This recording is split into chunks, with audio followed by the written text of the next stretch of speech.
Peace everybody, this is Julia from All4Reborns.com coming back with another tutorial to show you how to open the mouth in a silicone baby doll. And so right now you're looking at my Makai sculpt in my hand.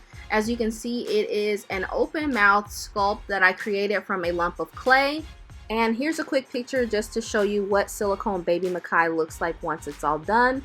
If you'd like to see more pictures or get a silicone baby Makai of your own, be sure to check out All4Reborns.com. So even when you create a clay sculpt that has an open mouth, there's still silicone inside of there after you cast it. So after I made my mold and did my casting, I still have to cut out that piece of silicone in the middle. So I just removed the eyes. These are the tools you need: hemostat, tweezers, scissors, and X-Acto knife.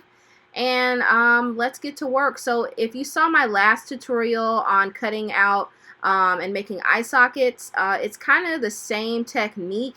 So it's right here if you want to check it out. That one's very helpful too, but you just basically are making really small cuts at a time. And if you're wondering, like, why would someone need the mouth open? Well, a lot of doll collectors who collect these type of dolls like to have the mouth open because it adds to the realism of the doll. And then you can also insert things like pacifiers or bottles if you're into that type of thing. So it just adds to the realism, and also you don't want to have this big chunk of silicone just sitting there when you look at your doll. So I'm just cutting it out and trying to make a deep mouth shape. And then in a little bit you'll see that I'm going to actually test it out with a pacifier. And so one thing that I've kind of learned from doing this is, like, also, like, don't just think about going back with the silicone, but also side to side so that it feels like the doll has cheeks inside too.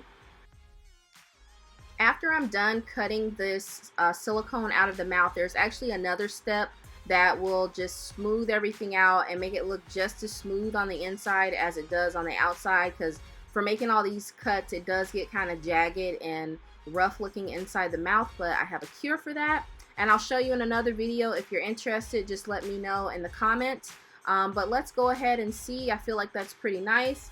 Let's test it out with a pacifier. So I like to use two different kinds. This is my main one. I like the Soothies, and then these little ones too. So they fit perfectly on the doll's mouth, so we're all set. Thank you so much for watching, and be sure to check out All4Reborns.com.